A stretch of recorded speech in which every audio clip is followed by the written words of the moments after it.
तभी ध्रुव को एहसास होता है कि लकड़ी की छत का एक बड़ा सा जलता हुआ टुकड़ा टूटकर अनन्या पर गिरने वाला है। वो आग को पार करके अनन्या के पास नहीं पहुंच सकता था।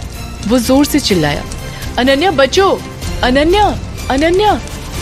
लेकिन अनन्या टस से मस नहीं हुई, मानो उस तक ध्रुव की आवाज ही नहीं पहुंच रही हो। तभी वो छत का टुकड़ा नीचे आ गिरा। आखिर अनन्या ने ऐसा क्या देख लिया? क्या इस भीषण आग से ध्रुव अनन्या को बचा पाएगा, या अनन्या का इस गांव में आखिरी दिन है? इन सब के बीच में अगर पुजारी जी को पुलिस पकड़ ले गई तो कौन बचाएगा बंजारन से इस गांव को? ध्रुव को एहसास होता है कि लकड़ी की छत का एक बड़ा सा जलता हुआ टुकड़ा टूटकर अनन्या पर गिरने वाला है। वो आग को पार करके अनन्या के पास नहीं पहुंच सकता था। वो जोर से चिल्लाया, अनन्या बचो, अनन्या, अनन्या। लेकिन अनन्या टस से मस नहीं हुई, मानो उस तक ध्रुव की आवाज ही नहीं पहुंच रही हो। तभी वो छत का टुकड़ा नीचे आ गिरा। इतना बड़ा छत का टुकड़ा अनन्या के बगल में गिरा और वो बाल बाल बच गई। लेकिन अनन्या अभी भी उस तस्वीर को देखे जा रही थी जो आग की लपटों में घिरी हुई थी, जैसे उसे इस बात से कोई फर्क ही नहीं पड़ रहा था कि उसके आसपास क्या हो रहा है। आग की लपटें धीरे धीरे उसकी तरफ बढ़ रही थी। उसके कपड़े आग की लपटों की पहुंच में आ गए थे। ध्रुव ने जैसे ही ये देखा, वो तुरंत खड़ा हुआ और भागते हुए अनन्या के पास पहुंचा और उसे हाथ पकड़कर अपनी तरफ खींचने लगा। लेकिन अनन्या अपनी जगह से हिले तक नहीं। ध्रुव ने जब पूरी ताकत से उसे अपनी तरफ खींचा, तब जाकर अनन्या ने पलटकर ध्रुव की तरफ देखा। ध्रुव ने गौर किया, अनन्या का चेहरा गुस्से से लाल था, आंखें बड़ी बड़ी थीं और पूरा चेहरा पसीने से तरबतर था। ध्रुव उसे खींचते हुए कमरे से जैसे ही बाहर लाया, छत का एक और टुकड़ा ठीक उसी जगह गिरा जहां अनन्या खड़ी थी। आखिरकार ध्रुव ने अनन्या को बचा ही लिया। ध्रुव, विकी और अनन्या तीनों भागते हुए ऊपर वाले कमरे से नीचे आंगन में आ गए।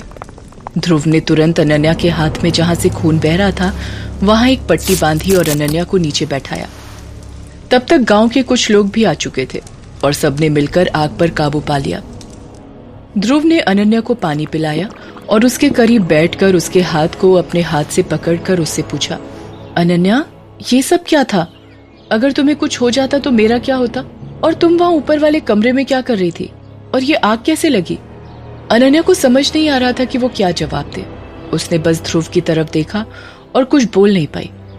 उसे यकीन नहीं हो रहा था कि वो मौत के मुंह से बाहर आई है। वहीं बगल में बैठा विकी बोला, यार अनन्या, वो तस्वीर मैंने देखा ऊपर उसी कमरे में है क्या? मतलब वो जल गई? अनन्या ने ना में अपना सिर हिलाते हुए ऊपर वाले कमरे की तरफ देखा, जहां अब सब कुछ शांत हो चुका था। विकी को दुख हुआ कि उसके मम्मी पापा की शादी की आखिरी निशानी उस आग में जल गई। इतने में पुलिस इंस्पेक्टर विवेक घर के अंदर आ गया। उसे भी समझ नहीं आ रहा था कि आखिर ये इतनी बड़ी आग कैसे लग गई, जबकि अनन्या घर में अकेली थी। उसने भी अनन्या के करीब आकर उससे पूछा, अनन्या जी, क्या बता सकती हैं कि ये आग कैसे लगी? अनन्या ने पानी का एक घूंट पिया और लंबी सांस लेते हुए बोली, हाँ, मैं सच बोलूं तो मुझे खुद नहीं पता कि आग कैसे लगी है। मैं बस इतना जानती हूँ कि अगर ध्रुव सही समय पर नहीं आता तो शायद आज मैं जिंदा नहीं बचती। इंस्पेक्टर विवेक ने कहा, यह आश्चर्य की बात है कि इस घर में तुम अकेली हो और आग लग गई और तुम्हें पता भी नहीं कि आग कैसे लगी। कोई बात नहीं, हर चीज का वक्त होता है, वक्त आने पर यह भी पता चल जाएगा। आप अपना ध्यान रखिए, इस वक्त आपको आराम की जरूरत है और अगर जरूरत पड़े तो ध्रुव इन्हें डॉक्टर के पास ले जाना।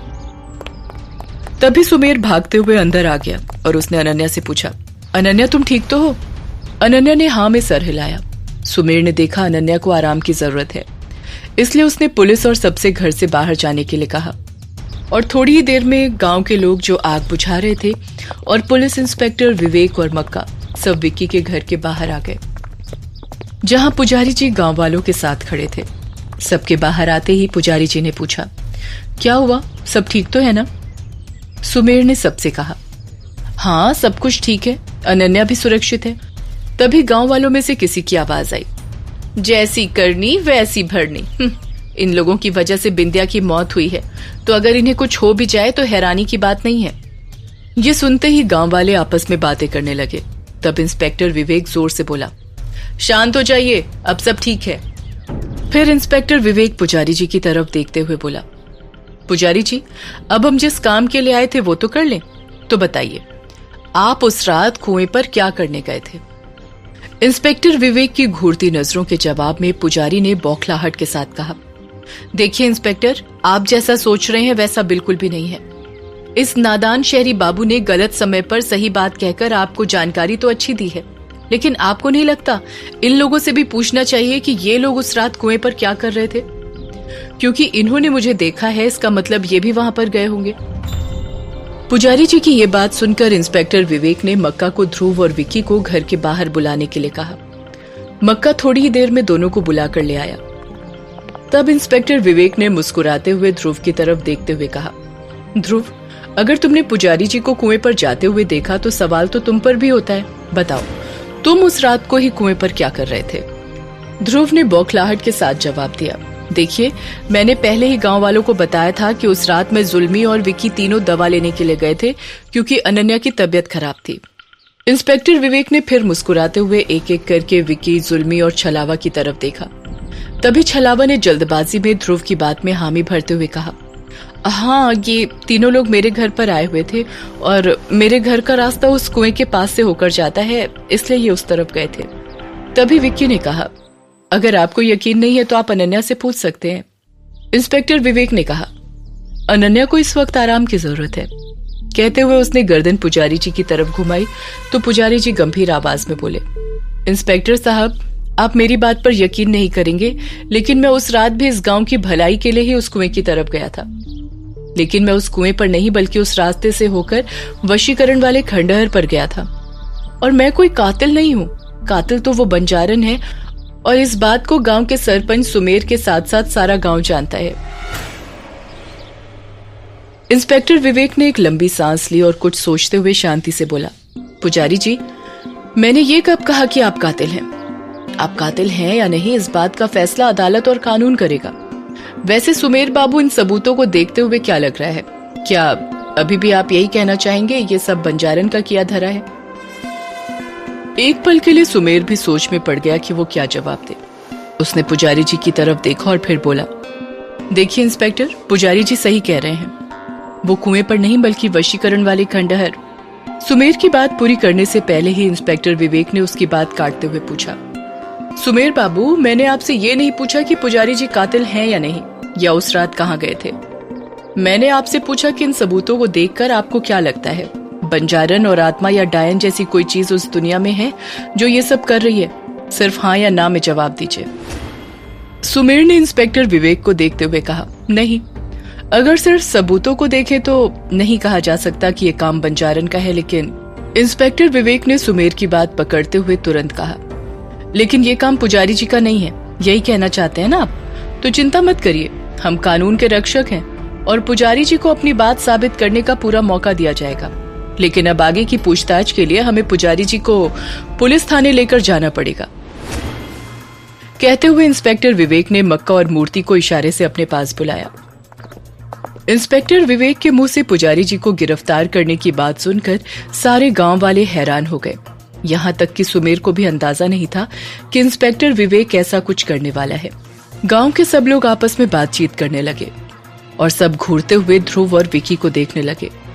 इंस्पेक्टर विवेक ने ऊंची आवाज में कहा, शांत हो जाइए आप लोग, और मक्का, पुजारी जी को जीप में बिठाओ।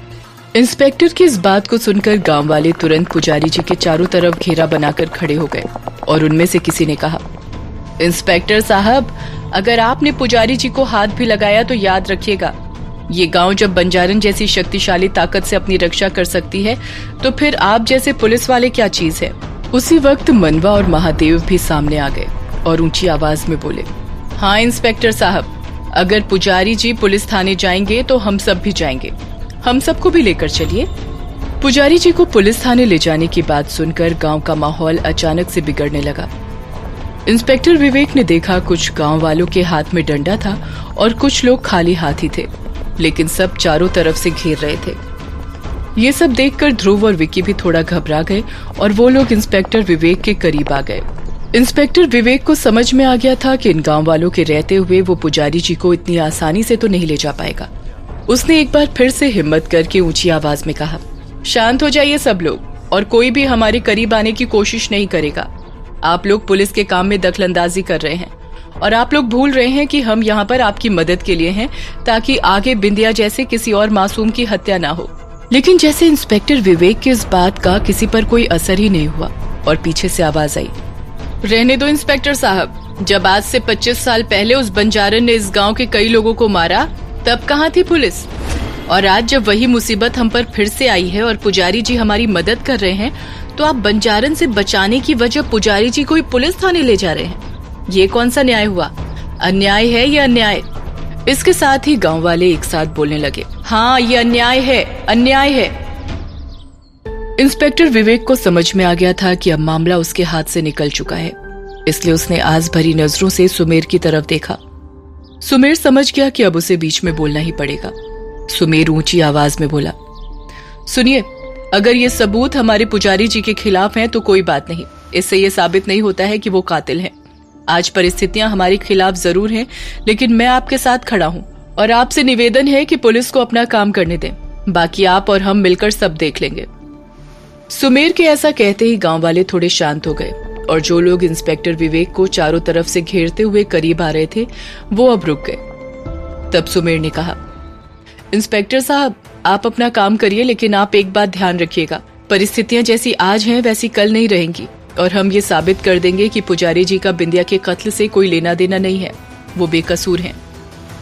इंस्पेक्टर विवेक ने मक्का और मूर्ति को इशारा किया और दोनों ने पुजारी जी को पकड़कर जीप में बैठाया और लेकर चली गई। इधर ध्रुव, विक्की, जुल्मी और छलावा सब एक साथ खड़े हुए थे। गांव का माहौल देखते हुए ध्रुव को अजीब सा लग रहा था।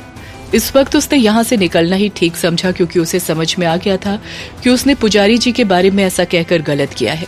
उसे भी यकीन नहीं था कि पुलिस उन्हें पकड़ कर ले जाएगी। धीरे धीरे कदमों से ध्रुव और विक्की दोनों घर के अंदर जाने के लिए बढ़े। तभी गांव वालों में से किसी ने ऊंची आवाज में कहा, रुक जाओ तुम लोग, तुम्हारी वजह से ही पुजारी जी जेल गए हैं। तभी पुजारी जी के दोस्त दिलीप काका ने कहा, मैं इतने दिनों से देख रहा हूँ, जब से तुम लोग हमारे गांव में आए हो तब से अनर्थ ही अनर्थ हो रहा है। पहले तुमने बंजारन को आजाद किया, उसके बाद बंजारन ने बिंदिया को मारा और अब पुलिस मेरे दोस्त और इस गांव के पुजारी जी को पकड़ कर ले गई। कौन बचाएगा हमें उस बंजारन से?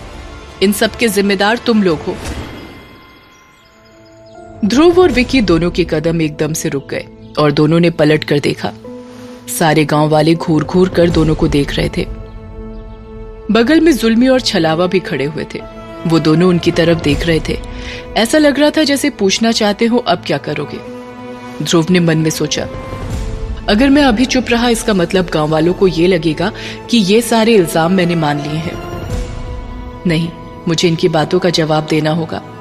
ध्रुव ने एक लंबी सांस ली और हिम्मत करके दिलीप काका की बात पर पलटकर जवाब देते हुए बोला, आप लोग गलत समझ रहे हैं। मुझे पता है आप लोग ऐसा क्यों कह रहे हैं, क्योंकि मैं इस गांव से नहीं हूं। लेकिन एक बात मत भूलिए, विक्की इसी गांव का है। और रही बात बिंदिया की मौत की, तो पुलिस इस मामले में जांच पड़ताल कर रही है। विक्की ने भी ध्रुव का साथ देते हुए कहा, हाँ, आप लोग परेशान मत होइए। हम ऐसा बिल्कुल नहीं चाहते थे कि पुजारी जी को पुलिस पकड़ कर ले जाए। हमने तो बस वो कहा जो हमने देखा था।